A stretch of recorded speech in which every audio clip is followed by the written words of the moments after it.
During the sting operation, undercover police officers would stake out coves like this one, which is just off of the main trail on Boyd Park. They'd be approached by men soliciting sex, and the fastest arrest they made was after 2 minutes. We have Farmington Police, New Mexico State Police, and Farmington Fire all searching the waters of Farmington Lake for a man whose boat capsized earlier this evening, and rescuers are fearing the worst. The hydrocarbon dog was able to determine that accelerants were not used to start the fire, and right now what investigators are trying to figure out is not only where the fire started, but how. The remains were spotted by Kayla's grandfather at the bottom of a cliff about 1 mile from here, and what the sheriff's office and her family want to know now is why she was here on the 29th. MP3 players, GPS devices, cell phones, they're all things that a lot of people bring into their cars and they end up getting distracted. That's why the Farmington City Council is doing what they can to get drivers to keep their eyes on the road. To give you a better idea of what we're talking about, the default font size in a Microsoft Word document is 12, and it looks something like this. And font size 7, which will be found on the ballots in Montezuma County, look like this. According to St. Clair, Sullenberger was able to successfully land in the Hudson River solely because of his training as a glider pilot. Because as St. Clair put it, every time you try to land a glider, it's essentially an emergency landing. Last night, Dominic and a couple of his friends came back to the spot where the accident happened. He found 2 pieces of wood and designed this makeshift cross as a memorial to his good friend. I got in touch with a representative from Workforce Solutions who told me they've added operators and increased their hours of operation. But that's the same thing we've been told for weeks, and the problem is still happening. And their message for consumers remains the same as well. Keep trying the line. Due to high call volume, all available phone lines are in use. In Farmington, Dave Roberts, KOAT, Action 7 News. This is Action 7 News.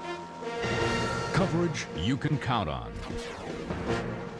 And the child said that the mother was bleeding from the neck and throat area.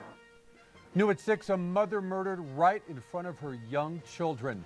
And the person who killed her is still on the loose tonight. But sheriff's deputies say they know who he is. And Action 7 News reporter Dave Roberts tells us law enforcement all over the Four Corners are looking for him right now. He joins us live. Dave?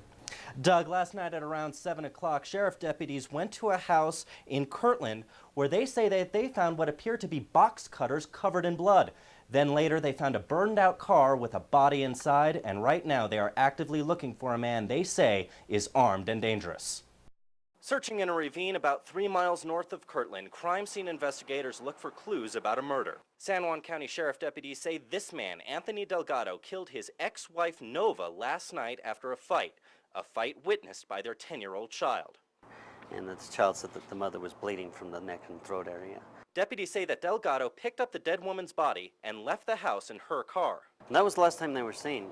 But deputies say Delgado left key evidence behind. There was a quantity of blood. We also found a bloody weapon and signs of a struggle that occurred. After a widespread search this morning, deputies spotted Nova's car north of Kirtland. And that there was what appeared to be a body inside in the backseat of the vehicle. Even though detectives are still waiting for the medical examiner to positively identify the body that was found, Detective Truby says the car fits the description given to them and footprints were found leaving the scene. At this time, it's only fair to assume that the person inside is her. Deputies are warning once again that Delgado is armed and dangerous, and anyone with any information is urged to call Crime Stoppers immediately. That number, 505-334-8477. Live in Farmington, Dave Roberts, KOAT, Action 7 News. First tonight, exclusive video of a lake rescue in the Four Corners as a man is forced off his boat by gusting winds. Crews rushed to save the man on Farmington Lake late this afternoon after his vessel went underwater. Action 7 News reporter Dave Roberts was there as the rescue unfolded. He has details in tonight's big story. Rescue workers arrive on the shores of Farmington Lake. A man is stranded. His life vest came off after his boat capsized, and his son saw the whole thing. And we just started seeing the boat tumble and tumble and tumble, like really rapidly, and we just started running.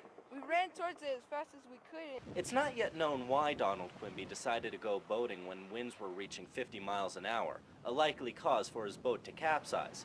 But the winds did force rescuers to change their tactics. When we realized that we would be able to reach him from the shore quicker and easier than using the raft, we abandoned that operation. While Quimby treaded water, the current brought him closer to the shore. Farmington fire rescuers tossed throw bags to pull him in. I mean, just thank God that he's alive right now. When he was pulled out, Quimby did not appear to have any injuries and told rescuers that he was tired and cold. Fire officials recommend that no matter how much of an experienced boater you are, on a day like today where there's extreme heavy wind, they recommend that it's best if you stay out of the water for your safety. At Farmington Lake, Dave Roberts, KOAT, Action 7 News. Cages of chickens stacked up, close to 200 in all.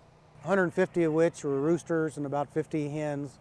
The San Juan County Sheriff's Office received a tip through Crime Stoppers alerting them to a possible cockfighting operation on County Road 1764 north of Farmington. The individual living here raised the birds and trained them and transported them to Mexico for cockfighting. According to the Sheriff's Office, many of the chickens that are being confiscated tonight were surgically modified specifically for cockfighting. They've had their spurs removed, they've had their crowns removed. Inside the home, the Sheriff's Office says they found illegal cockfighting magazines and DVDs, even syringes and antibiotics designed for birds. There's a variety of pharmaceuticals that are used on the birds to assist them in their fighting abilities. The Sheriff's Office did not make any arrests tonight, just collected evidence to turn over to the State Attorney General, who would file any charges. North of Farmington, Dave Roberts, KOAT, Action 7 News. She might look like the girl next door. I just like to challenge. It's the only thing that challenges me every day. Preparing a diet shake with mixed berries, honey, and peanut butter, Angela Magana is soft-spoken at home, but don't let that fool you. Nobody's surprised that I'm a professional fighter nowadays. The sport is mixed martial arts, a sport she entered professionally about 2 years ago, and fighting is in her blood. I got into fights. I actually was kicked out of school for fighting. Angela is now one of the top-ranked mixed martial artists in the country, but there was a time when she might have had to stop fighting altogether. 6 months after turning pro, I fell 3 stories and shattered the L2 in my back vertebrae. That fall down a stairwell also broke Magana's shoulder and got her 19 stitches in the head. She wore a full body cast for 3 months and was told she could never fight again. For Magana, entering the ring again was something she had to do. 5 weeks out of my body cast, I had my first fight back, and won well. And Magana says her training schedule never ends. In Farmington, Dave Roberts, KOAT, Action 7 News. A small town in southern Colorado. There are only a few paved roads and not many traffic lights, but there's a new building that's state-of-the-art. It seems to be the way the world should go. The town of Manco started raising money for their new $3 million library about 8 years ago.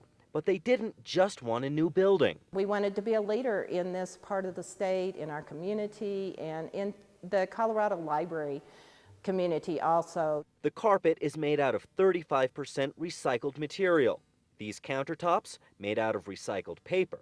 And these drawers might look like plywood, but they're not. And it is also an organic sunflower seed stalks compressed together. One of the ways the library is keeping their energy costs down is by installing motion detectors on all of their lights. And that's not the only thing they're doing. The floor we're standing on is about 18 inches above the concrete slab. The air is brought in from outside and circulated under the floor. As the light outside gets more intense, these go into a lower emitting light source. Even with all these technological improvements, because their building is triple the size of the original, they're still expecting a big utility bill. In Mancos, Dave Roberts, KOAT, Action 7 News.